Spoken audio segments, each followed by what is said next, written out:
তাহলে ফাইনালি শাকিব ভাই আর তুফান সিনেমার শুটিং কবে থেকে শুরু হচ্ছে? বন্ধুরা, আমরা জানতে পারছিলাম প্রথম দিকে যে ফেব্রুয়ারি মাসের শেষ দিক থেকে তুফানের শুটিং শুরু হবে। তারপরে আমরা জানতে পারলাম যে মার্চ মাসের প্রথম দিক থেকে শুটিং শুরু হবে, অর্থাৎ মার্চের ফার্স্ট উইক থেকে তুফানের শুটিং শুরু হবে। কিন্তু আজকে কিন্তু অলরেডি 7 তারিখ কেটে গেল, কাজেই ফার্স্ট উইক থেকে কিন্তু তুফানের শুটিং শুরু হলো না। এখন এর পেছনে একটা একদম সিরিয়াস কারণ আছে, কেননা রাজকুমার ছবির শুটিং শেষ হতে কিন্তু দেরি হয়েছে, মোটামুটি 3-4 দিন এক্সট্রা গেছে সেখানে।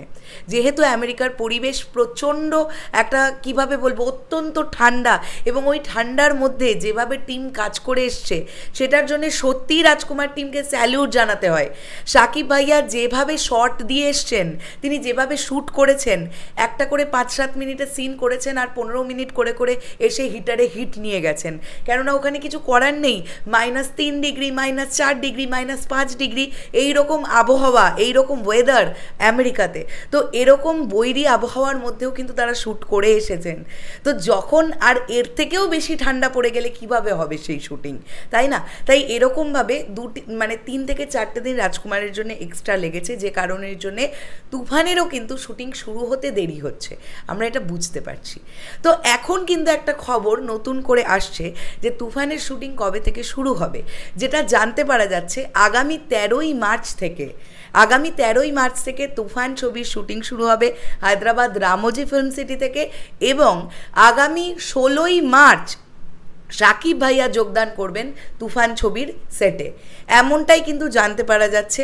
আমি এটা একদম 100% শিওর খবর তোমাদেরকে বলবো না, তবে মোটামুটি এরকম একটা আপডেট কিন্তু উঠে আসছে।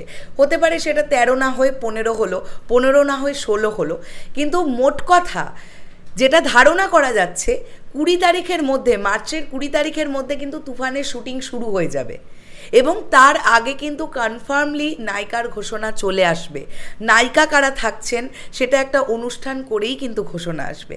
এখন আমরা সবাই জানি শাকিব ভাইয়ার এখন প্রচুর প্রেশার, তুফানের শুটিং শুরু হবে একদিকে, অন্যদিকে কিন্তু রাজকুমারের পোস্ট প্রোডাকশনের কাজ চলছে, এবং আমি যদি খুব ভুল না করে থাকি ইতিমধ্যে শাকিব ভাইয়া রাজকুমারের ডাবিং পোর্শন করছেন, মানে তার ডাবিং সেশন চলছে, এবং রাজকুমার টিমের ডাবিং সেশন চলছে। অন্যদিকে রাজকুমারের গান, টিজার, ট্রেলার এগুলো ধীরে ধীরে রেডি হচ্ছে, পোস্টার ইত্যাদি ইত্যাদি রেডি হচ্ছে। তো সব মিলিয়ে শাকিব ভাইয়া কিন্তু কনস্ট্যান্ট কাজ করে যাচ্ছেন।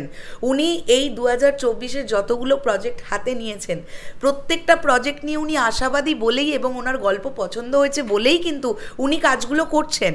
অবশ্যই এটা আমাদের মানতে হবে। তো সেখান থেকে দাঁড়িয়ে একজন আর্টিস্ট হিসেবে, একজন সুপারস্টার হিসেবে উনি কখনো চাইবেন না যে ওনার কোনো ছবিতে কোনো খুঁত থাকুক। তাই উনি সমস্ত ছবিগুলোই একদম সুন্দর ব্যালেন্স করে করে করে করে কিন্তু কাজ এগোচ্ছেন। তুফান যদি মার্চ মাসের 20 তারিখের মধ্যেও ফ্লোরে যায়, তাহলেও তুফানের হাতে 2.5-3 মাস সময় থাকবে, এবং রাইহান রাফি যেরকম একজন মানে কি বলবো প্রচণ্ড তীক্ষ্ণ একজন পরিচালক, সত্যি কথা বলতে কি উনি সবটা ভীষণ ভালোভাবে করে ফেলবেন, কারণ ওনার প্রি প্রোডাকশনের কাজ প্রচণ্ড গোছানো, এটা আমরা জানি। দেখা যাক 13 তারিখ থেকেই তুফান মুভির শুটিং শুরু হয় কিনা। যদি 13 তারিখ থেকে শুটিং শুরু হয়, সেক্ষেত্রে মোটামুটি 10-11 তারিখের মধ্যে নায়িকার ঘোষণাটা হয়তো এসে যাবে, বা যেদিন থেকে শুটিং শুরু হবে তার আগের দিন হয়তো এসে যাবে। তবে এটা আমার মনে হয় না আগের দিন আসবে। আমি এই কারণেই বলছি যে আগের দিন অনুষ্ঠান সেরে পরের দিনই হায়দ্রাবাদে গিয়ে অংশ নেবেন। অবশ্য শাকিব ভাইয়া তো যাচ্ছেন না, শাকিব ভাইয়া শোনা যাচ্ছে 16 তারিখ যাচ্ছেন। তবুও রাইহান রাফি ভাইয়া যদি অবশ্যই অ্যানাউন্সমেন্টের দিন তাকে তো থাকতেই হবে, তিনি ক্যাপ্টেন অফ দ্য শিপ। সেক্ষেত্রে আমার এটা ধারণা যে 10-11 তারিখ নাগাদ নাগাদও কিন্তু নায়িকার ঘোষণাটা আসতে পারে। এবার দেখা যাক কি হয়। কুরবানি ঈদে তো খেলা হবে ভাই। আসছি আবার খুশিগিরি নতুন কোনো ভিডিও নিয়ে। তাহলে এখনের জন্য সকলকে বললাম টাটা।